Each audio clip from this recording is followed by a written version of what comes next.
السلام عليكم ورحمة الله. وعليكم السلام. Ono abuuza nti omusiraamu singa aziika atali musiraamu empeera agifuna, qiraatu azifuna? Qiraatu eri ku musiraamu n'atali ofuna nesi qiraatu, kubanga qiraatu esookera mu ssala, ate omufu w'abali gwe tosobola kwetaba mu kumusabira kubanga basaba birala, naawe osaba birala. Naye qiraatu ezo empeera ezenkana ensozi ziri ku musiraamu. Naam. Dduwa ki gye tusoma ku haqiiqa? Haqiiqa tewaliwo dduwa nti yiino emanyikiddwa. Emikolo gyegikolebwa kusalira omwana embuzi, ebbiri ku mulenzi, emu ku muwala, okumusalako enviiri, akapata omulenzi. Omuwala tebamusala kubanga omuwala enviiri byuteye, okumuwa erinnya, omuwa tayiri. Ne sheekh aba akulembedde asobola okusabira omwana ye byaba alonze, naye tewaliwo njogera ya dduwa nti yiino eva ku Nabi Muhammad sallallahu alaihi wasallama gye tusoma ku haqiiqa. Naam. Ono agamba nti kiramulwa kitya omusiraamu okukwata mu bukyafu direct, kubanga abasiraamu abasinga bagenda emanju nga tebalina tippi? Tekikirizibwa era kiri haramu. Oteekeddwa okubanga oba n'ebikookooma, oluusi ebizungu. Ye Nabbi sallallahu alaihi wasallama mu mirembe gyabwe tebyabangawo, yagendanga n'amayinja amafunfugu sallallahu alaihi wasallam. Hatta lumu bamuleetera amafunfugu nga mulimu obusa bw'ensolo, n'abugoba, n'agaana okukozesa obusa obwo. Rawufu n'avuga nti ya Rasulallah, noonyeza amafunfugu nfunyeyo 2, yatukozesanga amafunfugu 3, nfunyeyo amafunfugu 2 n'obusa bw'ente bumu. N'agaana okukozesa obusa kubanga ate obusa kubaako emmere y'ebisolo by'amajinni. Amagumba g'ebisolo eg'ennyama gye tulya, bwe tumala okulyako ennyama, Allah aterako ate baganda baffe b'omumajini ennyama endala, nabo ne balya ate. Kyobola tokkirizibwa dikozesa mu esitinja.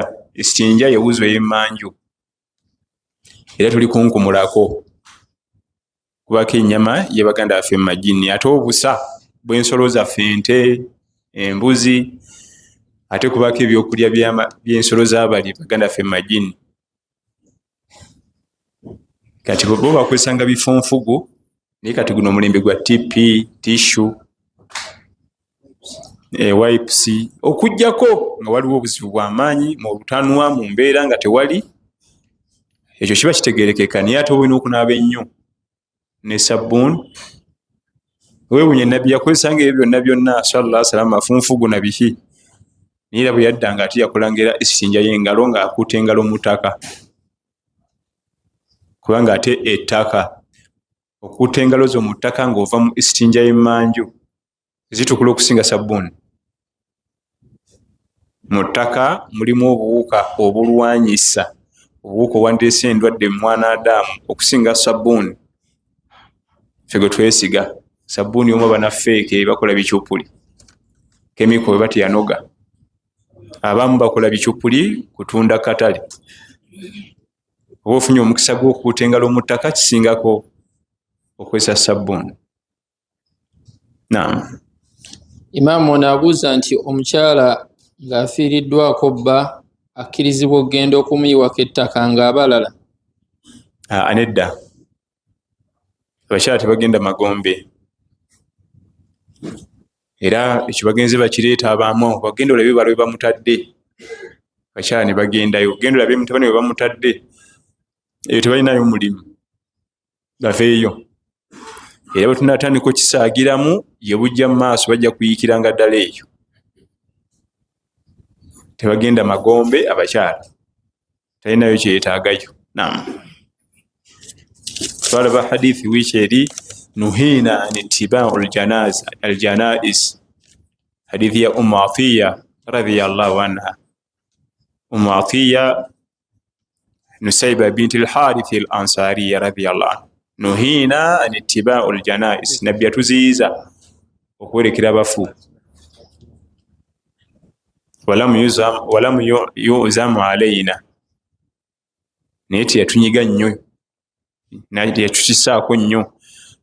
Ako ne tugamba nti kategeeza kwe kujja ne basigala enkoowe wali, oba ne bajja ewa muzeeyi Kyeyune nga tugenda okuziika muzeeyi Kyeyune, ne basigala mu luggya ne batagenda eri wansi mu bimwanyi. Naam. Ono Imaamu ono agamba obusiraamu buli mu kukosebwa nga entabwe eva ku maali ya busiraamu nga bwe tubiwulira mu mawulire. Okusoomoozebwa okwo kwaliwo ko eri abo abalongoofu abatusooka. Nze ng'omusiraamu atya Allah wange nina kweyisa ntya mu mbeera eyo?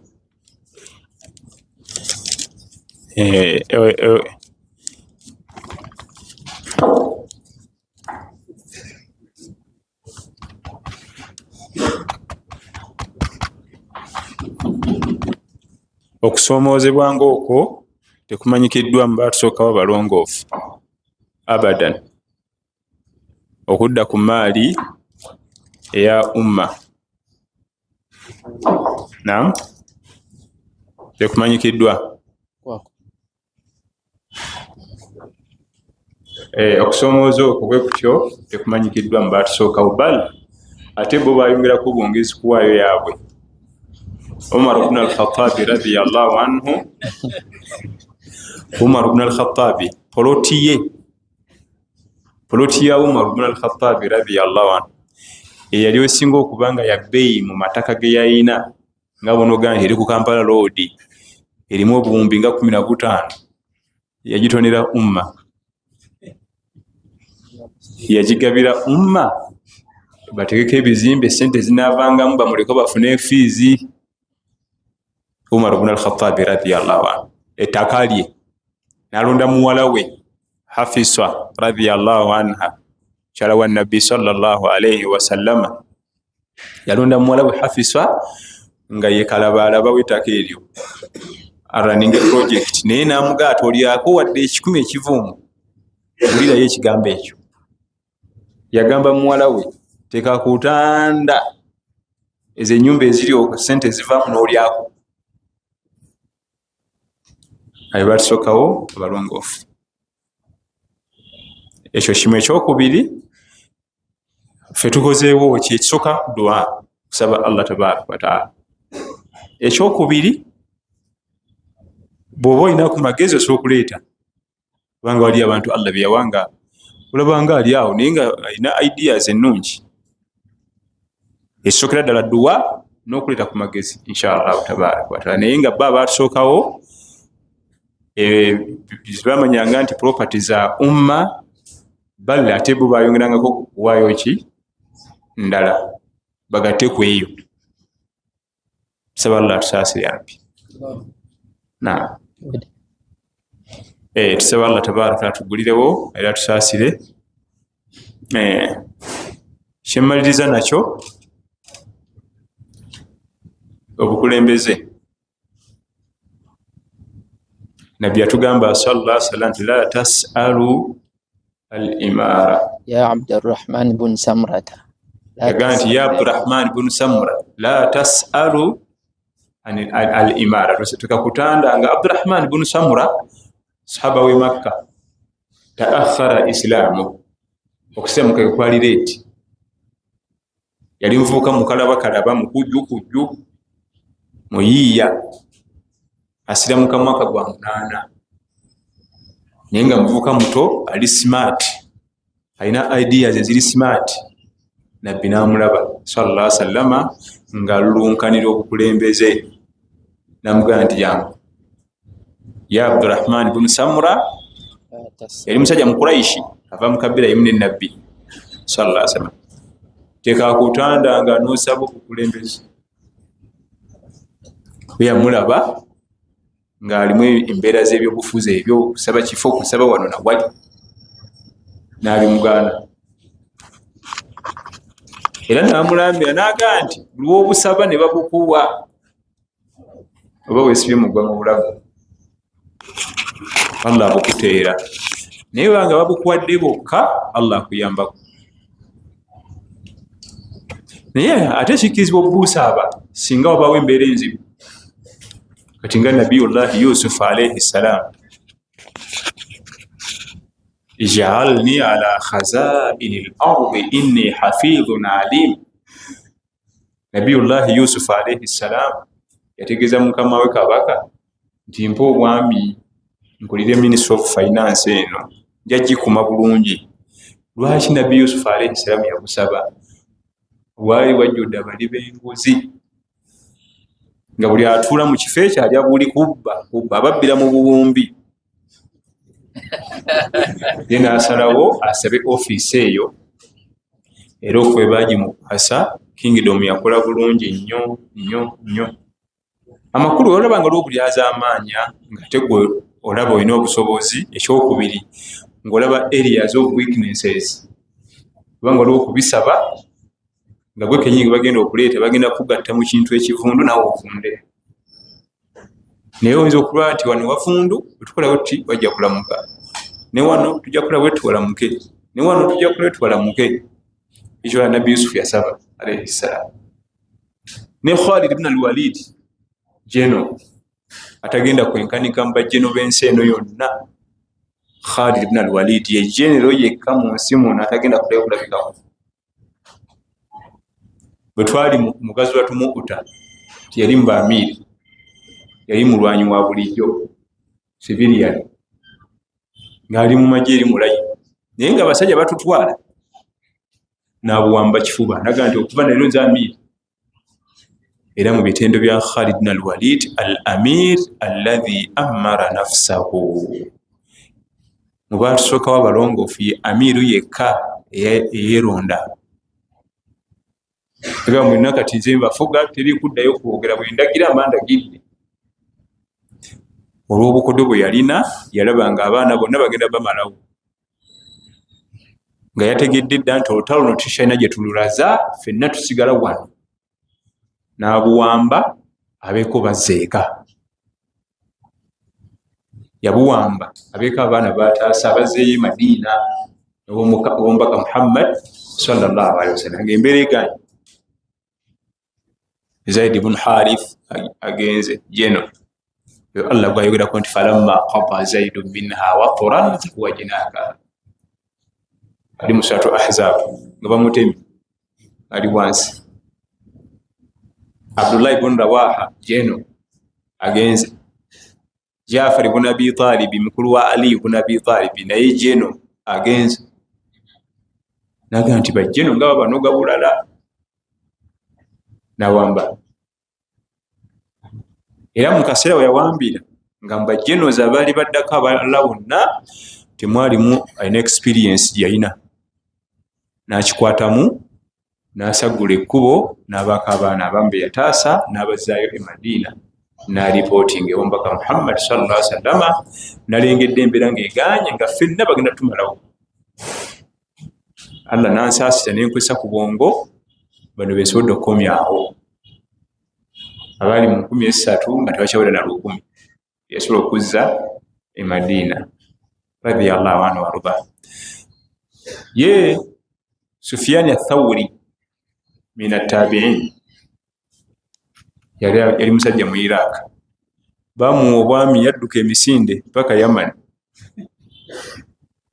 kubanga kabaka yalina abali b'enguzi bangi mu ofiisi.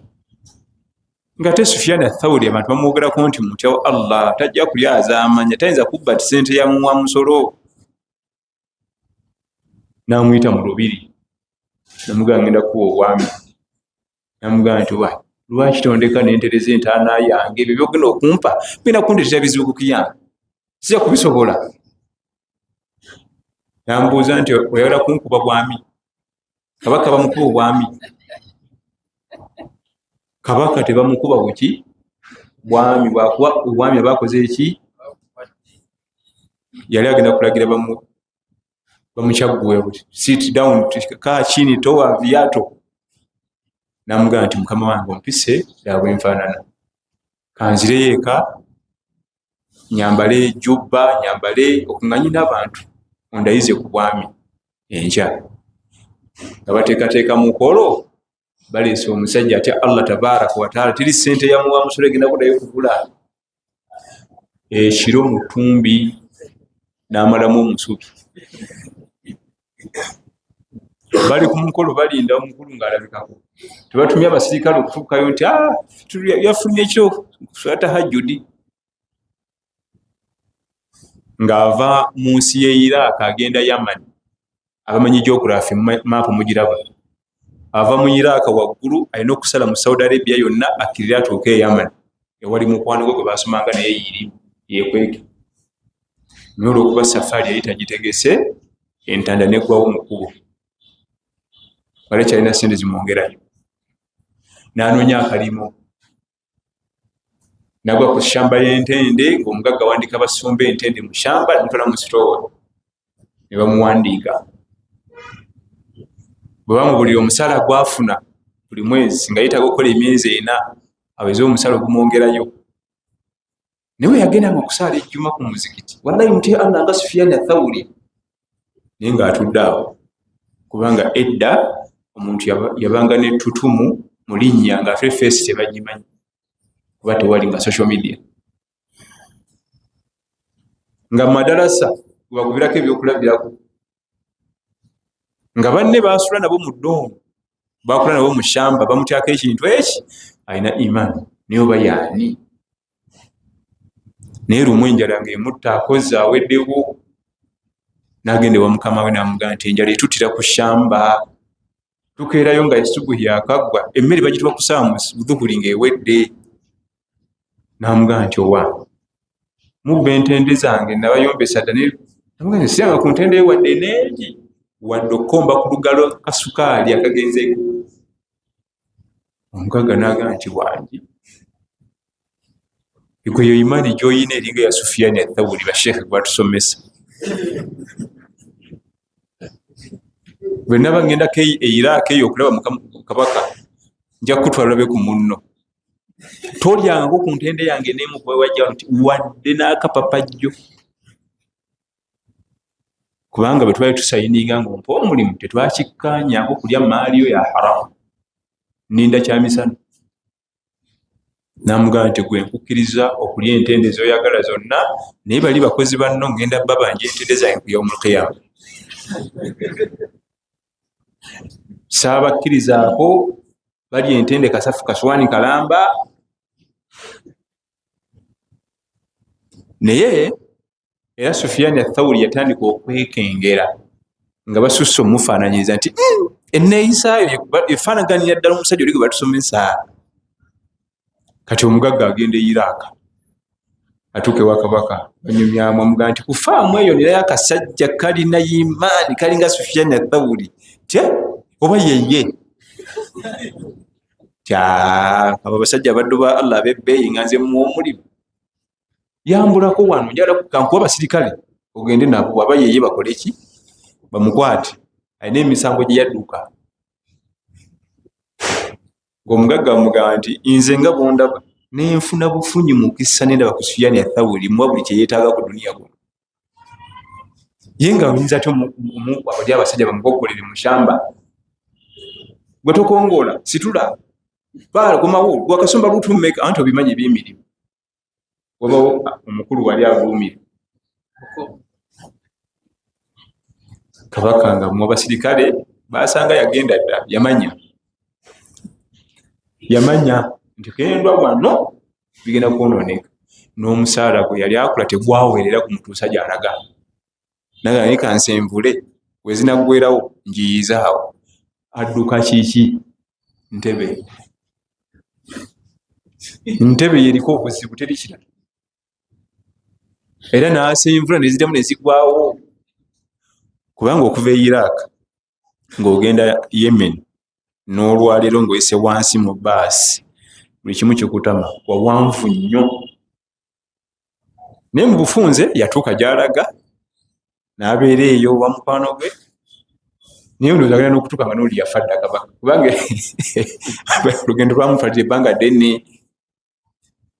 Kisa sijja kugimalayo eya owekitiibwa Sufyan Athawuri nga line Abu Jafar al-Mansuri yali kabaka afuga ebiseera ebyo naye babanga basajja bannaddiini nga bahafizu Quran. Edda okubeera obubeezi magulu nnyondo ng'olina okuba nga oli hafizu nga ni gwokulembera nga toli.